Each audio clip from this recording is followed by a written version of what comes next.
নারীর চাহিদা কম, সে নারী সর্বশ্রেষ্ঠ নারী, তার মতো আদর্শ স্ত্রী আর হতে পারে না। যে নারী অল্পতে তুষ্ট থাকে, তার চাহিদা কম থাকে, সে নারীর কথা নবীজি সাল্লাল্লাহু আলাইহি ওয়াসাল্লাম জানিয়ে দিয়েছেন, সে নারীর থেকে শ্রেষ্ঠ নারী আর হতে পারে না। নবীজি সাল্লাল্লাহু আলাইহি ওয়াসাল্লাম যাকে শ্রেষ্ঠ বলেছেন, সে আসলেই শ্রেষ্ঠ। যদি আপনার চাহিদা কম থাকে, মনে রাখবেন আপনার স্বামীকে অনেক চাওয়া পাওয়া নিয়ে কষ্ট দিবেন না। আপনার স্বামীর যতটুকু অ্যাবিলিটি আছে, আপনি ততটুকুর প্রতি সব সময় আল্লাহর কাছে এই দোয়াটা যেন আমরা করি, আল্লাহ কিয়ামতের দিন তুমি আমার হিসাব নিও না, আল্লাহ তুমি আমার বিচার বসিও না, আল্লাহ তুমি দয়া করে আমারে মাফ করে দিও। আল্লাহ যার বিচার করবেন ও জাহান্নামে যাবে, আর যার বিচার করবেন না সে জান্নাতে যাবে। আল্লাহ যদি বিচার করে আর পাই টু পাই হিসাব নেয়, নামাজ পড়লি না কেন, রোজা রাখলি না কেন, মিথ্যা বললি কেন, খাদ্যে ভেজাল দিলি কেন, মাছে ফরমালিন দিলি কেন, যৌতুক খাইলি কেন, ঘুষ খাইলি কেন, উল্টাপাল্টা করলি কেন, জিনা করলি কেন, একটার পর একটা প্রশ্ন বানে যদি সেই ভয়ঙ্কর দিনে আল্লাহ আমাদেরকে জর্জরিত করে, আমাদের কোনো উত্তর আছে? সেদিন আমাদের বাঁচার কোনো উপায় আছে?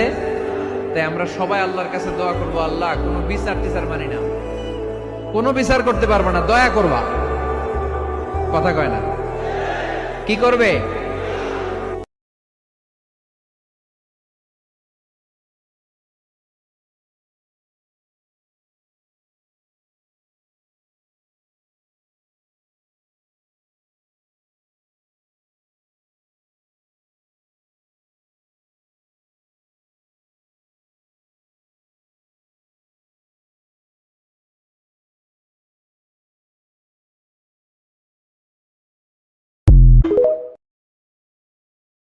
আল্লাহ যারে পছন্দ করে বেশি তার পরীক্ষাও।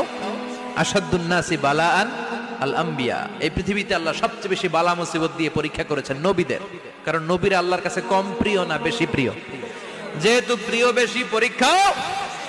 এজন্য মুমিনের উপর যদি পরীক্ষা আসে, মুমিনের উপর যদি অত্যাচার আসে, মুমিনের উপর যদি ধৈর্যের পরীক্ষা আসে, জেল জরিমানা আসে, মুমিন ওইটারে ভয় পায় না। মুমিন ভয় পায় একজনকে, চিল্লায় বলেন তিনি কে? কারণ আল্লাহর ঘোষণা ওয়ালা তাহিনু ওয়ালা তাহজানু। ঘোষণাটা কার? ভয় নাই, তোদের চিন্তা নাই। আনতুমুল আ'লাউনা ইন কুনতুম মুমিনিন। তোমরাই বিজয়ী হবা যদি মুমিন হও, যদি মুমিন হও। এজন্য ধৈর্যের পরীক্ষা দিতে হবে, আল্লাহর উপর তাওয়াক্কুল করতে হবে। অত্যাচার